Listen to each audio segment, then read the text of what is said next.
Good morning, everybody. I'm Jeremy Pickens with Alabama Extension. I'm the nursery and greenhouse specialist, and I'm here with Russell Wood with the Alabama Nursery Association, Alabama Landscape and Nursery Association. And this is part of a webinar series we've been doing monthly.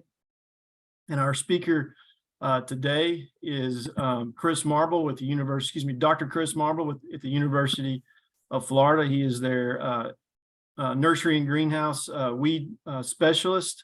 He's an associate professor, and I'll let him go ahead and take it away. Thanks, Jeremy, and thanks everybody for tuning in and for inviting me to come talk today. So what I'm going to speak on today is just go over 5 tips that can be used and implemented to reduce nursery weed control costs. And these are kind of all different things that I see as common occurrences that when people employ these in their nursery operation, they typically see pretty good success. And it's some of it is it's fairly simple and straightforward, and it's simple things to do, but they're not always easy things to do. But we'll go ahead and we'll cover those. So the first thing is kind of what everybody knows, but it's focusing on sanitation. This is really a critical part, and the Charles Gillum, who I used to work for, would always say, start clean and stay clean. But it's one of those areas that can quickly get out of hand. And I say weeds don't increase linearly, they increase exponentially, because, a small problem can really get out of hand really quickly. But, of course, greenhouse benches and floors, there's some options that you can use in those areas like Marengo and Finale and a lot of other herbicides. Don't have very many options in propagation, but just making sure that those liners stay weed free and keeping those weed free as possible. A lot of growers in Florida are starting to turn to things like rice hulls while they have their rooted cuttings in before they pot them up to help keep them weed free, because you don't have really too many herbicide options. Keeping areas around bark piles weed free. Using pots and trays and recycling substrate, those can lead to weed issues. And then a big thing to focus on is those non-crop areas and the different production spaces that's not actually in production, but keeping those weed free with spots treating with post-emergence herbicides, and then also including pre-emergence herbicides into those areas. When people focus on sanitation, there's a nursery in Central Florida that I've visited, and most people in Florida are, applying 8 to 10 pre-emergence applications per year.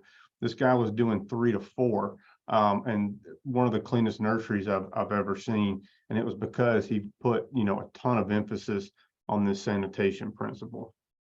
Just some different solutions. So bark piles, just keeping them in an area where weeds aren't going to be introduced. Pots can be cleaned with people would use steam sterilization. That's more popular probably up in the Northwest, but just pressurized water. Propagation, on the floors, the Marengo and Finale, like I talked about. And then another thing is just hand weeding more frequently overall. And that's the next point that I'm going to get to. And this is kind of sanitation, but it can kind of be its own principle too. And it's just regularly scouting and hand weeding. And so this is a trial that I did several years ago with Joe Neal and Jeff Durr. I had the opportunity to work with them on this. And basically, essentially how the study was set up is we had 2 pre-emergent herbicides, and these were the ones that the nursery was using regularly, Tower and Gemini. And essentially we treated different blocks of plants with those 2 herbicides. And the only difference that we had is that one of those, or one treatment is that we went through and those were weeded every 2 weeks, and then the other were weeded every 8 weeks. And every 8 weeks we went out and we reapplied those pre-emergence herbicides. At the 8-week point, we just basically let the weeds grow, and then we cleaned up those pots and reapplied it. And basically what we did is we tracked weed biomass and then also total hand weeding time over the course of a 24-week period. So essentially 3 of those herbicide applications. This is some pictures at week 16 from the plots that were weeded every 2 weeks versus every 8 weeks. And this makes logical sense. Of course, if one section is getting weeded, 4 times more than the other, you would think that it's going to be, a lot cleaner. But this is really where there was some crazy results. So when we weeded every 2 weeks, we had a 70% reduction in weed weight, and then a 65% reduction in weeding cost. And we used pre-emergence herbicides in both of these plots, but the ones that were weeded every 2 weeks, those weeds never had a chance to go to seed. And then those herbicides really extended their length of control. And Joe Neal has a good write-up on this from the work that he did up in North Carolina. And you can find that by Googling Joe Neal frequent hand weeding saves money, but he really spells it out and gives some examples of the sizes of weeds to pull, and then the size that you can leave. Basically, those cotyledon to one leaf, those small weeds, we just left those, and those weren't weeded because we were going to get to them again in 2 weeks. So, and there's an example of that, the sizes that we skipped. And then if they were that, 4 to 6, or, basically a quarter size or bigger, those were pulled. But we did that. And so with the ones that were weeded every 2 weeks, we were able to go through those, and the workers moved through those very, very quickly. And then there's just an example of the pictures there, 2 weeks versus 8 weeks. And then the biomass, and then the labor needed, about a 70% reduction. The third one is using some non-chemical control strategies where they're needed. People typically will rely mostly on pre-emergence herbicides.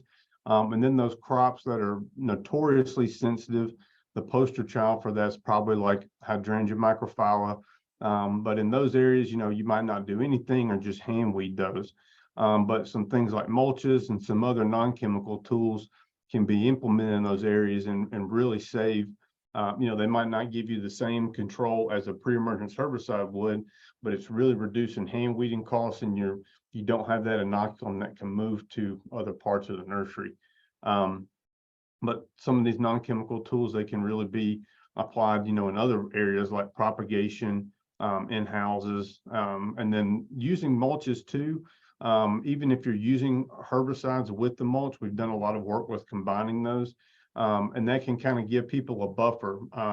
We've got a lot of issues with people having labor shortages and things, and they might not be able to get those pre-emergence herbicides out in time. And so instead of staying on, a 8 to 10 week reapplication interval, it might stretch from 12 to 14 in some cases during shipping season and other busy times of the year.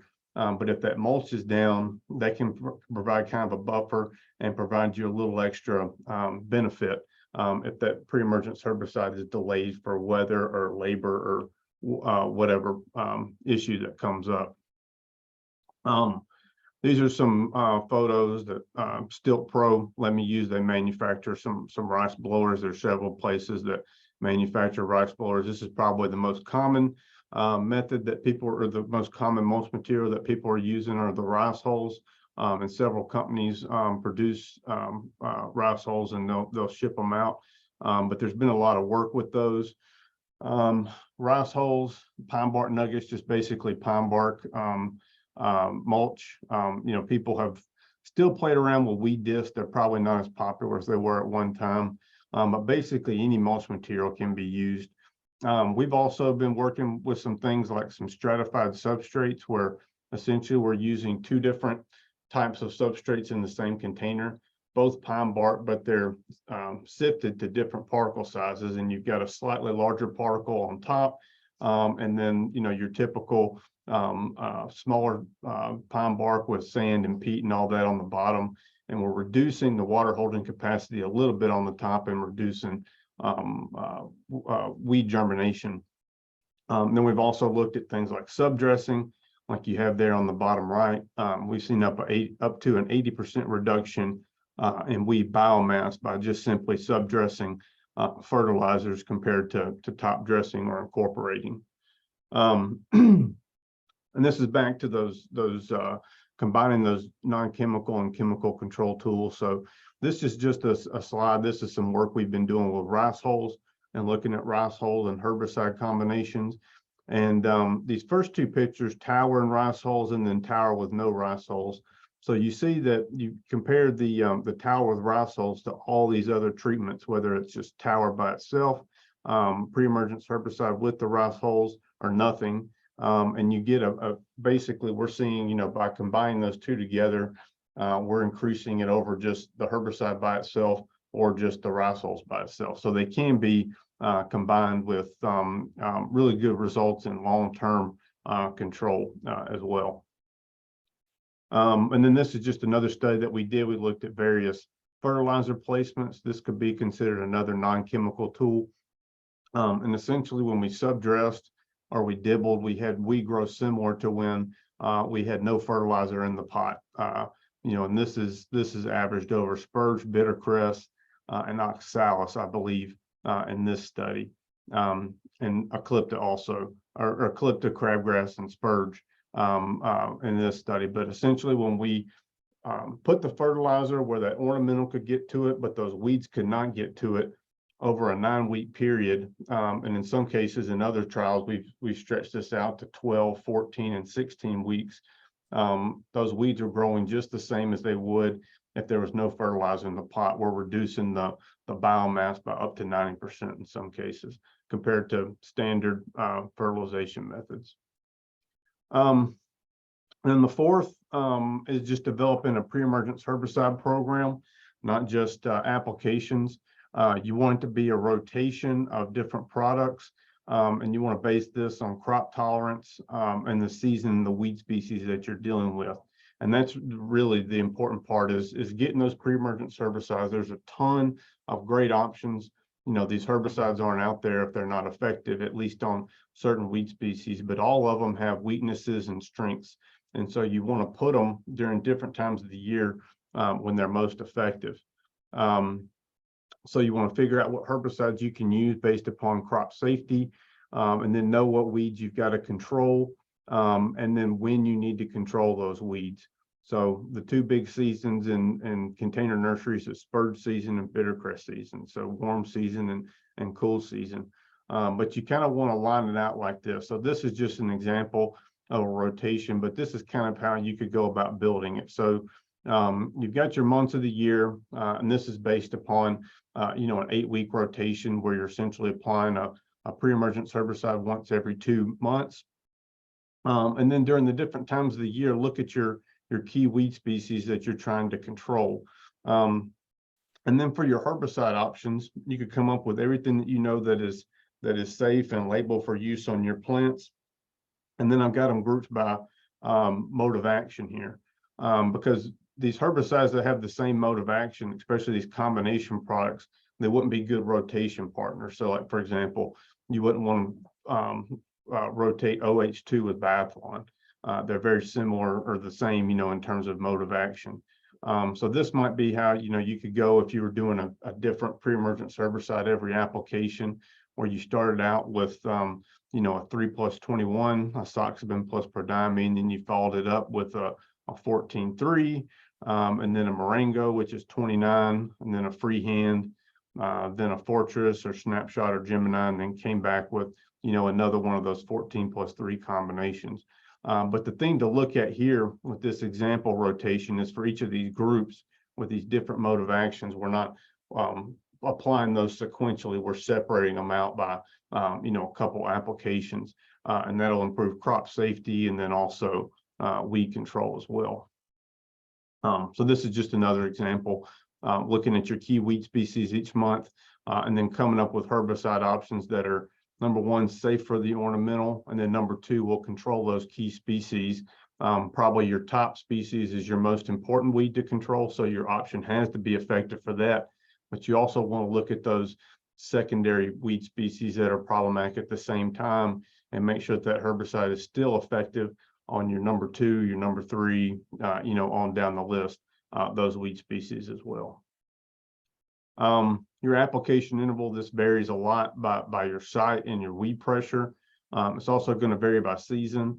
A lot of times people are applying more, you know, more frequently during the spring and summer than they have to in the cooler times of the year. It can also be really impacted by production practices. People that irrigate heavily, and then also when we have higher rainfall, that can really wear on pre-emergence herbicides and decrease their length of control. So those application intervals have to come a little bit shorter in those cases. 8 to 10 weeks on average is kind of the average across the Southeast based upon season. But I've seen that stretch, as early as 4 to 6 weeks, and then, on down to 12 to 16 weeks in some cases if weed pressure is low and someone's still getting good control with that.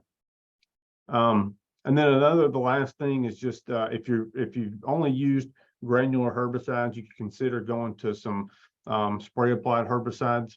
Just from an economic standpoint, the liquid herbicides are typically going to be a lot less expensive than granulars, and then also they can typically be applied a lot quicker and more efficiently than granulars. Both of them are great. There's advantages and disadvantages to each, which I won't necessarily cover here. You have a lot more herbicide options as granulars that you can apply over the top than you do with sprays. But spray applied products, you do have some more flexibility with those. Like, for example, wet foliage. We get a lot of rain, during the summer, and that can delay pre-emergence herbicide applications, especially with granulars. When you have to have that dry foliage there.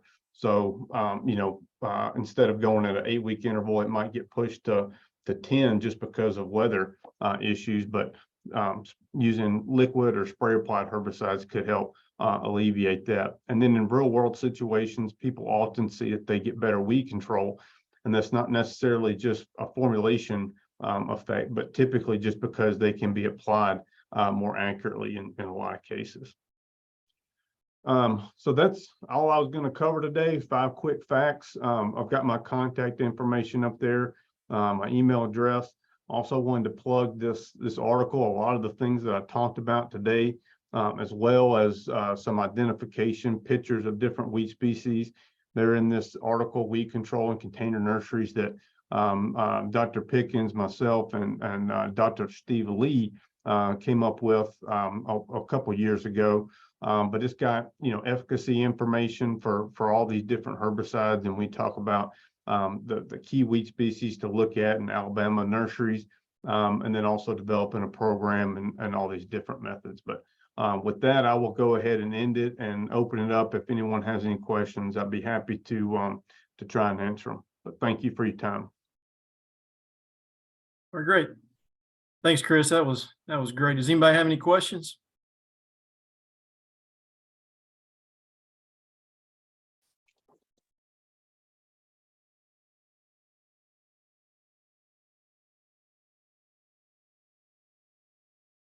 So I'm going to show my ignorance a little bit here, but ask one question related to the fertilizer. And I know several of the nurseries I've talked to are spooning it onto the plants. But as far as which is going to be top dressing, right, with fertilizer. So is there any method of doing injection that's economically feasible where they could put it a few inches under, that it's not feeding everything on top?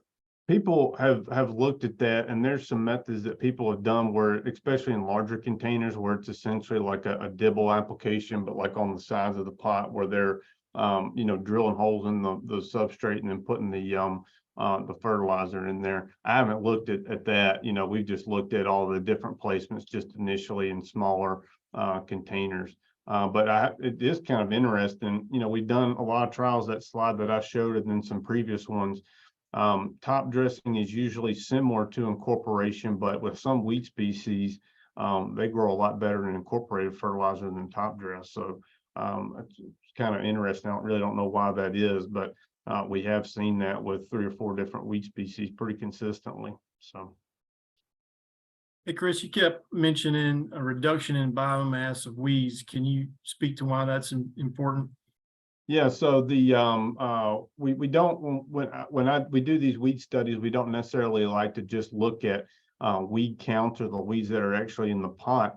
I think more important measurement is probably biomass, the size of the weed. We're looking at shoot weights, dry shoot weight, and so that tells us One, of course, the size of the weed, but that also is showing you the reproductive potential, because as the shoot weight goes up for almost all weed species, the seed production and flowering and all that goes up. So that's more weed seed inoculum to get into all the other containers. So that's why we typically focus on biomass reductions, because I'd rather have, from a competition standpoint, you'd rather have 50, little stunted weed seedlings in the pot that were stunted from a pre-emergence herbicide or due to lack of nutrition than you would one large plant with 12,000 seed.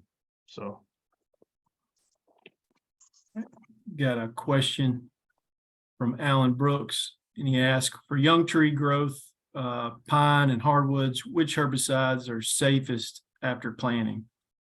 So just in general, there's a lot of things that are safe on the trees, especially when they're first planted.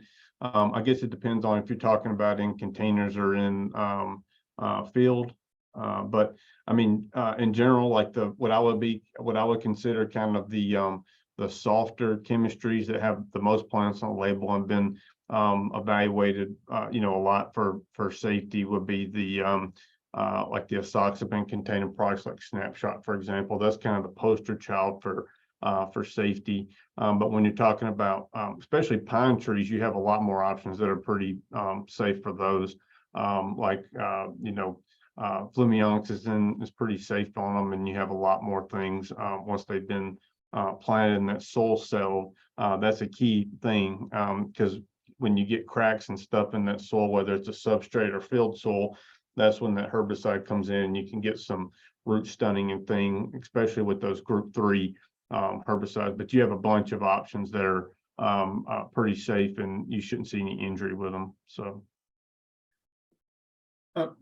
Chris, you talked about the mulches, and what is a good depth? I know it's probably the container size is kind of dependent, but let's say like if you were looking at a 3-gallon and you're looking at like a 30-gallon pot. So you're exactly right. So it's kind of based upon the size of the container. Like for example, like a 3-gallon, you could go at an 1.5 inches or 2 inches. It's a smaller percentage of the pot. You wouldn't want to put 2 inches of mulch in a 1 gallon.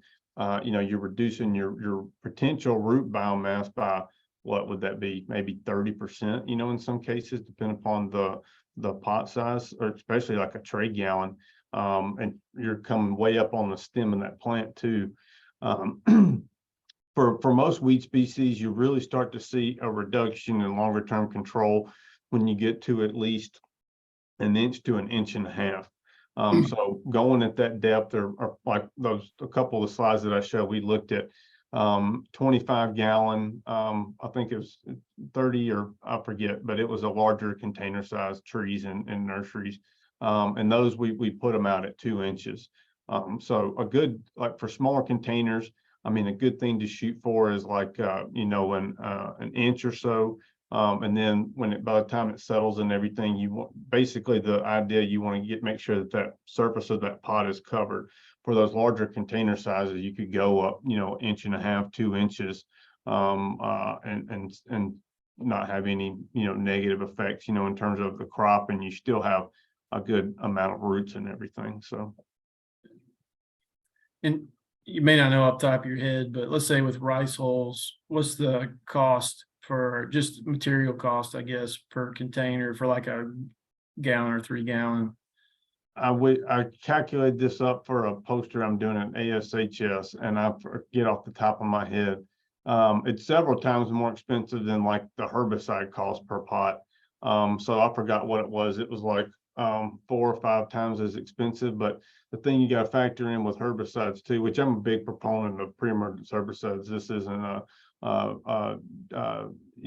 going against them, but when you're looking at the cost of a herbicide per pot versus rice hulls per pot, or some mulch material, it's going to be a lot more expensive. But they'll typically, one application of mulch will typically outperform one application of a pre-emergence herbicide. Plus, with that pre-emergence herbicide, when you put it out, you're not treating individual pots, especially small containers, and so you kind of won't look at the cost, for a certain number of plants, because 50% or more of that pre-emergence herbicide is going to fall in between those containers. And for the people that are putting rice hulls on, at potting, they're losing very little of that. So Right. advantages and disadvantages, but there's no silver bullet, I guess. Right.